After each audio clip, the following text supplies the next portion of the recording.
Hello there. Here is my I can't speak. Practice saying this word like 5 times now, but hello there. Welcome to my how do you say it again? Obligatory Christmas video. This one's for you, Brandon.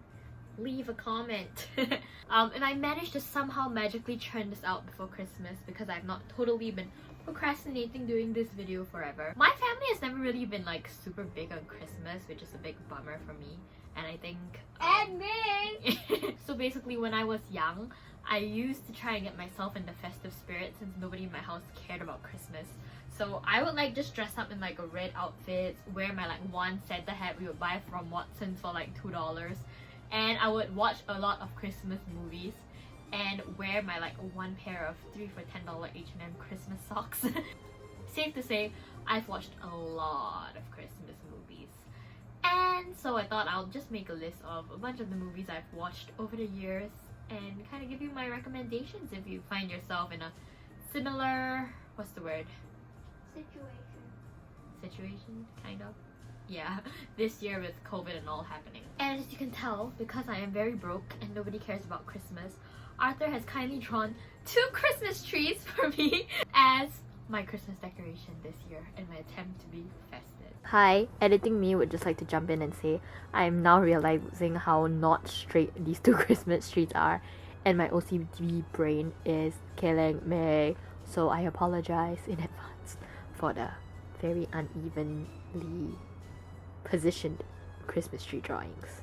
So many snacks, many hours of movies later, here are my 20 Christmas movie recommendations. Okay, so I've categorized the 20 movies into 5 categories. Okay, so for the first category, it's animated movies, which is basically stuff safe to watch with kids in your house. First on my list is Claus. Basically what Claus is about is it serves like as an alternate origin story for like Santa Claus, and it uses a fictional 19th century setting with the plot revolving around this postman called Jesper, who's like a spoiled postman sent to this god-forsaken town of Smearnsburg, where he has to mail... Obviously my tongue is not working today. Where he has to mail 6,000 letters by the end of the year. And this town is plagued with like plague... Oh my god, I really can't speak! This town has like disputes basically between like these 2 camps of people called the Crumbs and the Ellingbos.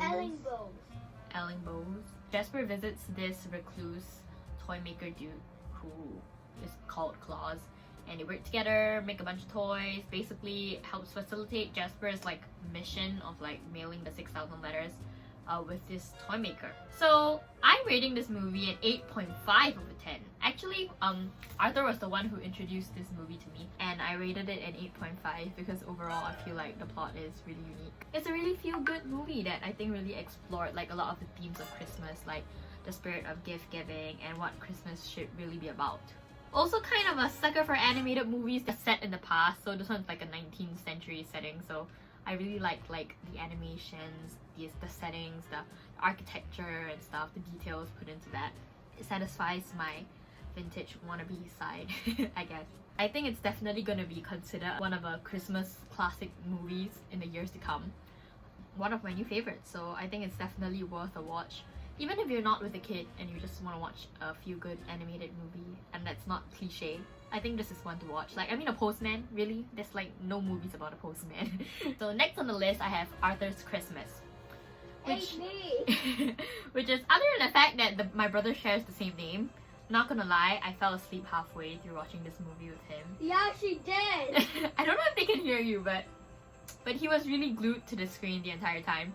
So I was actually first introduced to this movie when I was watching Zoella's vlog. It's kind of the opposite of the previous film. It kind of also talks about like the origin story of Santa Claus, but more of a, like a modern setting twist to it.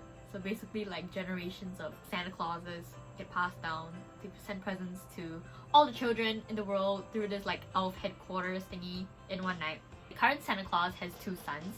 So one is called Arthur and the other, I forgot his name, he's a macho good guy. Steve. Okay, thanks. One is called Steve, one is called Arthur. So Steve is capable, probably the new successor of Santa Claus, And then you have Arthur, who is kind of a bum. Everyone kind of like just feels like he's not suited to be. He messes everything up. On this Christmas, they forgot one girl, but in the end, the girl that didn't receive the toy that night, Arthur went above and beyond to try and like go and give her the present because everyone was like, forget it, it's too much work. So I guess it was kind of hilarious. I fell asleep, but I rate this a solid 7 out of 10. I think it's another like light-hearted comedy adventure type film if you're watching with kids, and I guess if you're a 20-something looking for a more refreshing, less cliche film. Okay, it's kind of cliche, but let's move on to what I call the short intermission of films that apparently qualify as Christmas movies because they have snow or winter in it. So first up on this list, I have the one and only Frozen. So personally, I don't really need to explain the plot about two princesses, blah blah blah blah blah. I feel that it is super overrated. I gave it a 6 out of 10. Part 2 was tiring to watch for me. It was really draggy and stuff, but I really loved the songs, the costume designs, the animation of all that. I think they're really intricate and they're really beautiful. And I visited a Disney animation exhibition that actually talked about how they kind of did the animation behind Frozen and stuff, and it was really enjoyable and so much work went into it. I think it's pretty amazing and I love Olaf, but other than that, honestly, I would give this a miss. I didn't think it was great, but I know a lot of people think otherwise, so don't come at me. I'm sorry this angle has changed like 300 times. I'm really just trying to get a good angle, guys. So next on my list, I have I am a complete idiot and I meant Rise of the Guardians. Guardians of the Galaxy. I watched this film twice with my friend in 2012 because Jack Frost is really that hot and the plot was frankly nothing amazing. So if you're into hot animated characters, go for it. Can't really remember much about what it's about. It's some like magical stuff, but I guess because of Jack Frost, I'd give it a 6.5 over 10. Back into the animated movies category. So next, I have Polar Express. This film tells the story of a young boy who on Christmas Eve sees a mysterious train bound for the North Pole, and he stops outside his window and is invited aboard, I can't speak, by its conductor. The boy joins like other children on the train, and they're preparing to visit Santa Claus. Yeah, and it's based on the 1985 children's book of the same name by Chris Van Allsburg. This film deserves a solid 8.5 over 10 for me. It's absolutely one of my favorite animated films of all time. I really love this film, and I mean the Tom Hanks voiceover. What more could you ask for, right? Yeah, I think that Chris Van Allsburg and Robert, what's his name, Zemeckis, the screenplay dude, did a really good job with this plot and the dialogue and everything, and it's one of those movies that will always be one of my all-time favorites. Yeah, it really kept me at the edge of my seat all the way. It's like a very adventure-ish kind of movie. Not gonna lie, when I was a kid, I was kind of scared when I watched it because of just the eerie setting and everything, and animation style, and the deep guy's voice. The whole atmosphere was just kind of scary for me as a kid. But I rewatch this every now and then during Christmas, and it's a little less lighthearted, so I would say that if you want to watch something lighthearted, maybe this isn't for you. But it still manages to keep this Christmas spirit alive, you know. It's not all about like, oh, you know, Santa Claus is giving presents to kids, but like, yeah, I think it's worth a watch regardless how old you are. Especially, I guess, if you're like my age, it's not that scary anymore as if you were to watch it as a kid. Yeah. Also, I think I just have a thing with movies that have trains in them, so yeah. Finally, the animated section, I have The Nightmare Before Christmas, the absolute Tim Burton classic movie. Honestly, I never really understood the hype of it because maybe I'm not really a fan of Tim Burton style like cartoons. But I mean, I think it's worth the watch for saying like you've watched it before. Storyline wise, I don't think it's anything like fascinating or like, you know, groundbreaking, but it's just one of those classics that people always watch, and I guess it gives a bit of a spookier feel to Christmas than a usual Christmas film would. Moving on to the next category, classics. First up on my list, I have Home Alone. So does this film even need an introduction? It's self-explanatory. The title is self-explanatory. Yeah. It just follows a kid who's basically left at home alone, and then his parents forget about him, his family forgets about him, two robbers try to rob him, and the adventure unfolds from there. Part 2, he manages to make it on the flight, reaches New York, but gets left alone in the hotel, so it's up to his mischiefs and stuff there. I gave this a 7.5 over 10. So, the actor, let me attempt to pronounce his name. Do not kill me if you are his fan and I am pronouncing his name absolutely wrongly. Macaulay Culkin, that plays Kevin, who is also now 40 years old. Yes. Anyways, this deserves a watch just because it's Home Alone. Not gonna lie, I rewatched it the other day and kind of lost its charm. It's not that like interesting anymore, but I guess given the time it was made, it was quite a novel like thing at that time. I think this is actually one of those movies that part 2 isn't worse than part 1. Usually like, you know, they have a hype and then they ride on it. Although now I've found that there's actually Home Alone 5 and 6, which I guess with totally different characters, it's just basically a different series altogether already. But personally, I preferred part 2 because of New York. I just love New York. It's so beautiful. Like, it's a city that it shows more of the sights of that, and I really like to see that because New York at Christmas time is beautiful. I say as if I visited, but no. But yeah, the city's just beautiful, and I think that's worth a watch in itself. I seriously apologize for all the jump cuts and the 1000 different camera angle changes because my tripod is like slowly tilting down as I'm talking, so I have to like tilt it up every time I finish talking. So next we have Elf, the one and only Christmas comedy, played by Will Ferrell. So it follows this elf called Buddy, who basically was transported to North Pole accidentally as a child, raised by elves. Now he's going back to New York to try and find his real parents, who turns out to be this cynical businessman, try and form a relationship, but obviously they're from two very different places and lives and stuff. So yeah, I thought this was really funny. I watched this film a couple years back. It was really funny. I really enjoyed it. It's not that cliche and it's definitely worth a watch this Christmas if you want to feel a bit Christmassy at the same time, see sights of New York, see the theme running here, and yeah, I think it's a classic film that's worth a watch, so I gave it 8.5 over 10. Next on my list is The Grinch. So this is another classic Christmas movie. Personally, I think they came up with a new 2018 animated version, but I watched the How the Grinch Stole Christmas in 2000 version. And okay, basically it's, if you're familiar with Chinese New Year, like the folk tale behind it called Nian, it's basically that version of that, but for Christmas. So the Grinch is the Christmas Nian. I'll put a picture here if you don't know what I'm talking about. But anyways, yeah, for those of you that don't know, so basically the Grinch is like this guy who hates Christmas, blah blah blah. He pretends to be Santa Claus, tries to steal Christmas presents and ruin Christmas. I honestly hated this film, especially the 2000 version, because it wasn't animated and it was a grown man thing that was dressed up like a Grinch monster, and it terrified me. So this I'm giving this a 6 over 10 because it's scary and it still kind of freaks me out a bit. And not to mention, it is also a green monster and I hate the color green. So for those reasons alone, I think it's enough not to watch it. I don't even think it's like a classic worth watching, honestly. Wasn't great. I was just freaked out the entire time to see like this man moving monster green furry thing moving around, and I was not a fan of that. So if that is your thing, by all means, just go ahead and watch it. But it is not for me. The next category I have is the you probably shouldn't watch this with your parents category, aka the not safe for work films. So the first film I have on this list is Paul Bart Mall Cop. Arguably not that much of a Christmas movie, kind of set in the Thanksgiving Black Friday period, so I made it qualify as a Christmas movie. Funny enough, actually, I was introduced to a lot of these films by my dad, my parents, because when I was younger, before like Netflix and stuff were a thing, we used to rent films like every week. So we would just rent like a stack of films that we would watch during a weekend, and I would just crash whatever they were watching and I would watch it with them.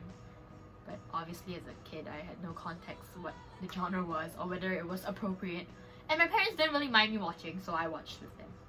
So basically, Paul Bart Mall Cop, for those of you who don't know, is a comedy that's about Paul Blart, who's a mall cop, and he finds himself in the middle of a heist. which is like robbers stealing things from the mall and stuff. And then they hold this girl called Amy hostage. They go through a whole adventure stifle kind of situation where like Bart kind of like beats them up and stuff, and he's trying to be a policeman, but it doesn't really work out for him that well. And then yeah, in the end, for his bravery and assistance, they offer him a job at the New Jersey State Police, but he declines. And oh Bart, he rather remains a mall cop. It's just him riding around on his Segway. It's very, very funny. 7.5 over 10. If your parents are chill, I guess you can watch it with them, but if you need a laugh, it's just watch it. It's really, really, really funny. I only watched the first one. I didn't watch like the second and third series of it, but honestly, it's really funny, so you should just watch it. I gave it a 7.5 over 10 because I guess like the plotline is kind of empty. It's more like a just for laughs kind of thing, but you should watch it if you like comedies. This is your thing. Next on my list, arguably I think my favorite from this category, it's A Very Harold and Kumar Christmas. So this movie is definitely not one that you should watch with your parents or your family members. So 7 years after escaping this place, Harold and Kumar were like best friends and they didn't speak for like a while. So after college, they kind of got separated. Harold has become a successful businessman on Wall Street with the family, everything great. Kumar, on the other hand, goes downhill. Still a druggie, still smokes tons of weed, and yeah, and he's poor, lives in an apartment that he once shared with Harold, kicked out of medical school because he's a druggie, and gets dumped by his girlfriend, who's also pregnant with his child. So what a situation, right? So the movie follows them when they've reunited. Harold's father-in-law decides to stay with Harold and like his wife that Christmas, and brings over his prized Christmas tree that he has been growing for 8 years. But the father-in-law also hates Harold, and then they accidentally destroy the prized Christmas tree. They go around trying to like find a replacement Christmas tree for the father-in-law before Christmas Eve, like the good old days. They hit into lots of inappropriate, raunchy kind of jokes, comedy kind of thing. It's really, really funny. Also really raunchy, so I would not recommend watching this with your parents, which ironically I first discovered this movie when I watched it with my parents. Also, Arthur, cover your ears. Do not listen to this. I kind of discovered the meaning of like yeah, so ironically also how I found out about some inappropriate sex jokes and about the meanings of some things that I asked my parents what they meant when it was screening, and it was very awkward and very weird. So I do not recommend you getting yourself into a similar situation as me. But overall, I gave this movie an 8.5 over 10 because it is really, really funny, and yeah, I love it. It's one of my favorite Christmas comedies of all time. And next on my list, I have this movie called Why Him? It's a rom-com that follows this, what's the daughter's name? Stephanie, yeah, who's a Stanford student at Stanford, who is now dating this white dude who's a millionaire called Laird, I think, who is also, may I mention, played by the one and only James Franco. What a treat to the eyes. That alone is enough for you to watch. Also, the girl is really, really pretty. What's her name? Zoe Deutch? Yeah, she's really pretty, so hello, star-studded, good-looking cast. Why would you not watch it, right? Her dad's overprotective, visits her for the holidays, finds out she's dating this degenerate, like, millionaire boyfriend kind of thing. So he's really, really unfiltered, and it's kind of a comedy rom-com. Yeah, so overall, plot-wise, it's nothing like, I mean, it's just a comedy, and it's quite funny too. Yeah, set during Christmas time. I think it's worth a watch as well. So I gave it a 7.5 over 10. And plus 0.5 for James Franco. So 8 over 10. Okay, moving on to the next category. What I call hidden gems. So these are like the films I feel that are maybe not traditional Christmas movies that kind of got lost in the whole hype of Christmas. So the first movie I have is called While You Were Sleeping, starring Sandra Bullock. No, it is not the Korean drama that everyone is thinking about. I think it's a 1990 something movie, so it's pretty old. I guess it's what you call the rom-com, what started rom-coms, like OG rom-coms, but and arguably the only notable actor in this movie is Sandra Bullock. But I mean, that in itself, I guess it's worth a watch, right? Yeah, so basically it follows this girl called, what's even her name? Lucy, I think. Yeah, Lucy, who's Sandra Bullock, the ticket collector at a train station. She has had this major crush on this guy that she just watches go to the train station every day and stuff, called Peter. One day Peter falls into the tracks and she saves his life. He goes into coma. She just follows him to the hospital, but his family somehow thinks that she is his fiancée because she had to lie that she was his fiancée to be able to go see him. And someone overheard and they just assumed that she was his fiancée. And Peter and Lucy don't even know each other at all. Peter has a brother called Jack. They kind of have a thing going on there. Jack is a mover who works for the dad's moving company, like the family's moving company, and they kind of have a fall in love situation. Lucy has a creepy landlord who's trying to ask her out all the time, and yeah, I mean, it's just a rom-com really. And in the end, Peter wakes up, wonders, thinks he has amnesia, tries to get Lucy, but Lucy realizes she's in love with Jack. And then I'm not gonna spoil the ending for you, but one to watch, I would say. Nothing. I gave this a 7 over 10, and it was a unanimous decision because I watched this with my friend John and Darren. Yeah, and we all felt it was a 7 over 10. Okay, except Luke. He didn't feel like it was a 7 over 10. But I think that it wasn't bad, but it wasn't like fantastic. It was like an average movie, but I guess it's not like a traditional Christmas movie, so if you're trying to get Christmas feels, I wouldn't recommend you watching this movie. But I think that if you're a rom-com kind of person, I guess it's still worth a watch. So yeah, 7 over 10 for me. Next on this list is actually something that was surprised me very, very unexpectedly. It's called The Princess Switch. So my friend Zan actually recommended me watching this movie. Remember when this movie first came out, I saw the trailer of it and everyone in the comments were like, the trailer literally told you the whole story, blah blah blah blah blah, right?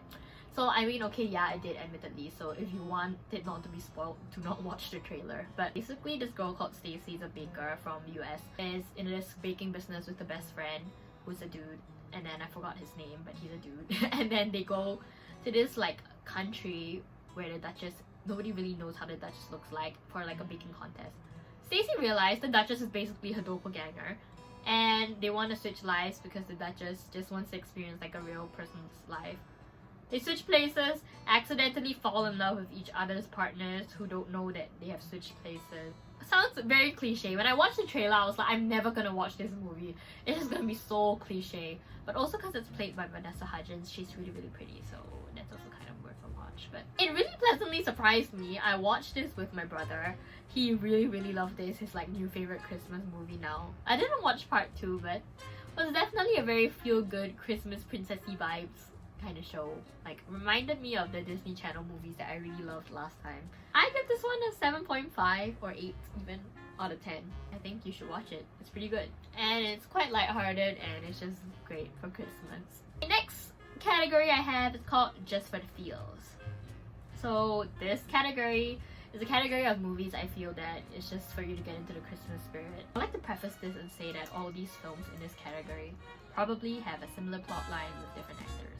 So first up on this list, I have The Christmas Prince. I believe they made a 3-4 sequel on this, but I only watched the first one. Amber is an aspiring journalist who gets sent to this country called Eldovia to kind of get a scoop on the prince that's gonna become the king because he has lots of dirt on him. Stuff unfolds. Somehow she finds herself undercover as an English tutor of somebody in the palace, tries to find out the scoop, falls in love with the prince, blah blah blah. Pretty cliche in my opinion. The acting wasn't great either, not really much notable actors, and I didn't think the acting was fantastic. Didn't think the prince was good looking, but it is what it is. 6 out of 10 for me for this one. So I mean, if you're looking for a cliche film, go for it. Next, I have Holiday in the Wild. I gave this a 6.5 over 10. Honestly, this is a rom-com trying to disguise itself as less cliche, with the whole unique in the wild setting kind of thing, but honestly it's basically a typical rom-com.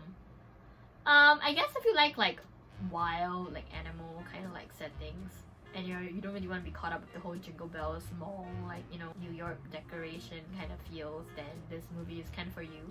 I enjoyed it overall. I thought it was pretty good. I gave it a 6.5 over 10. It's literally everything you think that this movie will be. It is. I guess overall it's not a bad movie, Next on my list, I have Holidate. It was recommended to me for many weeks on Netflix, and I just clicked off it. But recently I watched it, I was very pleasantly surprised. I'm not gonna lie, it's definitely very cliche. It follows this girl and a guy who basically have problems with like dating. They don't have like anybody to date and stuff. They're having horrible like +1 syndromes in like all holidays. Like their parents are like, oh, you know, why didn't you bring anyone for Christmas? Blah blah blah blah blah. So they make a pact to like be each other's +1 for like all holidays. In the end, they fall in love. Blah blah blah. Pretty funny, honestly. Okay, I wouldn't watch this with my parents as well, but pretty funny. I enjoyed it. I think it brought me in the Christmas spirit. I think that they both look pretty good too, and I would watch it 100%.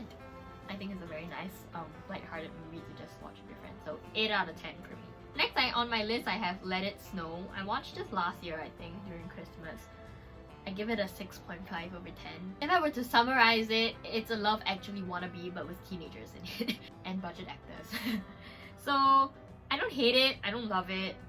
I don't think it's the worst Netflix show ever, but I guess there's a lot better out there. And yeah, because I've actually watched Love Actually, I think this was really trying too hard to be that. Finally, the last category. My Hall of Fame. My all-time favorite Christmas movies. So I have 2 of them. First on the list, we have the one and only Love Actually. Not only did I first discover this movie because I was a fanatic directioner and a fanatic directioner. And this is one of Harry Styles' all-time favorite movies because, you know, the man's classy. Also was Darren's favorite movie when we first dated, so I was also a sucker for rom-coms. I watched like every rom-com possible on the planet. This movie is just great. It's like a classic rom-com. It's really Christmas vibes. I think it's so unique. It follows basically 8 couples who have different kinds of love.